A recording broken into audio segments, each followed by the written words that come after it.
सामने बैठे हुए आप सब लोगों को बात, अगर आपके कमर का बटन न दबाया होता तो गुंडागर्दी हम खत्म नहीं कर सकते थे, भ्रष्टाचारियों के खिलाफ कार्रवाई हम नहीं कर सकते थे, अपराधियों को हम जेल नहीं दे सकते थे, गरीब कल्याण की योजनाएं हम नहीं करा सकते थे, किसान खान का जो कार्यक्रम है वो आगे नहीं बढ़ सकता था। भारत की सीमाएं आज जहां हम खड़े हैं वो सुरक्षित रह पाती कि न रह पाती इसकी कोई गारंटी नहीं, लेकिन आज वह सब कुछ जो हुआ है उसका क्रेडिट अगर किसी को जाता है तो आप इस लोकतंत्र के जो मतदाता जो मालिक हो आप सब यहां मतदाता हो जाता, भाई बहनों को जाता है। और मैं तो कल अभी ऐसे अखिलेश यादव जी को एक प्रेस वार्ता कर रहे थे, बड़ी बड़ी हाथ रहे थे, बड़ी बड़ी हाथ का काम करते हैं, तो मैंने उनको याद दिलाया कि 2014 में उत्तर प्रदेश में किसकी सरकार थी, तो श्री अखिलेश यादव जी मुख्यमंत्री थे, समाजवादी पार्टी की सरकार थी, और भारतीय जनता पार्टी गठबंधन ने 73-80 में से 73 लोकसभा सीटों पर विजय प्राप्त किया था, जिसमें डॉक्टर महेश शर्मा जब केशव प्रसाद मौर्य ने जीत करके संसद में पहुंचे थे। और पहली बार हमने मोदी जी के नेतृत्व में 272 प्लस मांगा था और 283 सीटें देश की जनता ने जिता करके मोदी जी को देश की बात छोड़ दिया। 2017 का विधानसभा चुनाव जब हुआ, सपा की सरकार जिसमें अखिलेश यादव जी आप मुख्यमंत्री थे, मेरे भारतीय जनता पार्टी के कार्यकर्ताओं की ताकत में पता नहीं है, वह जब निकल पड़ता है तो जनता का आशीर्वाद हाथ जोड़ करके लेके आता है, पैर छू करके लेके आता है, बड़े बुजुर्गों का, माताओं बहनों का स्नेह लेकर के आता है। और 325 सीटें हम भारतीय जनता पार्टी गठबंधन में जीते थे, अगर याद नहीं है तो 27 में फिर याद दिला देंगे कि आज यहां से ऐलान करके जा रहे हैं। याद लाओगे 27 के पीछे को, दोनों हाथ क्या बताओ मेरी माताओं बहनों, याद लाओगे ना। और एक बात और बता दूं, मोदी जी ने तो आजादी के बाद बाबा साहब डॉक्टर भीमराव अम्बेडकर जी ने संविधान में कहा था महिलाओं को भी 50% आबादी है, उनको भी सभी क्षेत्रों में हिस्सेदारी मिलना चाहिए।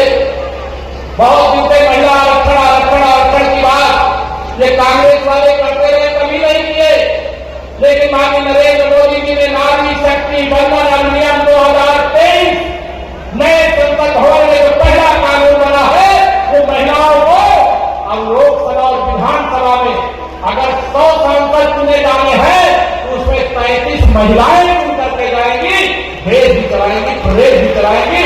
या मोदी जी ने गारंटी दिया था वह सपना साकार हुआ। मोदी जी के नेतृत्व में आप यहां भी ध्यान रखना, मोदी जी ने एक देश एक टैक्स का काम किया। मोदी जी एक देश एक चुनाव, एक साथ चुनाव चाहते हैं। आप लोग तैयार हो? एक साथ चुनाव होना चाहिए कि नहीं होना चाहिए? एक साथ चुनाव कराने इस दिशा में भी हम लोग आगे बढ़ रहे हैं कि जैसे ग्राम प्रधान का चुनाव तो सीधे जनता करती है, नगर पंचायत नगर पालिका और नगर निगम में चुनाव सीधा जनता करती है, विधायक और सांसद सीधे जनता चुनती है, लेकिन ब्लॉक प्रमुख और जिला पंचायत के अध्यक्ष को सीधा जनता नहीं चुन पाती। हम लोग इस दिशा में भी आगे बढ़ने का काम कर रहे हैं। जहां कहीं पर भी भ्रष्टाचार है उसका खात्मा किए बगैर चैन से नहीं बैठेंगे, यह मोदी की गारंटी है। मैं आप सबके सामने यहां पर कहना चाहता हूं, 2014 से पहले भारत एक गंदगी का ढेर बन गया। सफाई करना हमारे परिवार हो जाएगा, इसलिए बीमारी पाले पाले बन जाते थे और परिवार कर्जदार नहीं होगा। आपने तो क्या पैदा कर दिया, कमर का बटन दबा करके माननीय प्रधानमंत्री श्री नरेंद्र मोदी जी ब्याज के साथ उसे चुकता करने का काम कर रहे हैं, आपकी सेवा करने का काम कर रहे हैं, आपका इलाज करने का काम कर रहे हैं। देश के अंदर 81 करोड़ लोगों को प्रधानमंत्री गरीब कल्याण अन्न योजना का राशन कोरोना काल से फ्री में वितरण करने का काम हो रहा है। मुझे नहीं मालूम इस क्षेत्र में कितने लोगों को राशन मिल रहा है, किसको मिल रहा है, नहीं मिल रहा है, फ्री वाला राशन मिल रहा है, नहीं मिल रहा। जिनको मिल रहा है क्या 81 करोड़ कम देश में उनको राशन देने का काम किया जा रहा है। 4 करोड़ गरीबों को जिनके पास रहने का घर आजादी के 75 साल बाद नहीं मिला था उनको देने का काम किया जा चुका है। और जिनके पास अभी भी घर नहीं है 3 करोड़ और घर बनाने का तीसरी बार मोदी सरकार बनने के बाद यह ऐलान कर दिया गया है ओर हम आगे बढ़ रहे हैं। मैं आप सबको यहां भी बताना चाहता हूं, 2014 से पहले भारत के गरीब कभी अमीर हो सकेंगे ये सोच भी नहीं सकते थे। वे किसान कभी कर्ज से मुक्त हो सकते हैं ये कभी कल्पना भी नहीं कर सकते थे। लेकिन माननीय नरेंद्र मोदी जी की सरकार आपने कमर का बटन दबा करके जो आशीर्वाद किया, आज आप छाती ठोक करके कह सकते हैं कि अगर आज मैं गरीब हूं तो मोदी जी के नेतृत्व वाली सरकार आज देश में है, हम अमीर भी बनाने का काम करेंगे। और आज जिस प्रकार से देश 2047 तक विकसित भारत बनने का लक्ष्य रखा है, आप कल्पना करिए 2014 में जब मोदी जी सरकार में आए थे तो दुनिया के अंदर 11 नंबर पर हमारी अर्थव्यवस्था थी, 11 नंबर पर। और आज हमारी अर्थव्यवस्था यानी आज हम चौथे नंबर के दुनिया में ऐसे देश हैं जिनके पास सबसे ज्यादा पैसा है।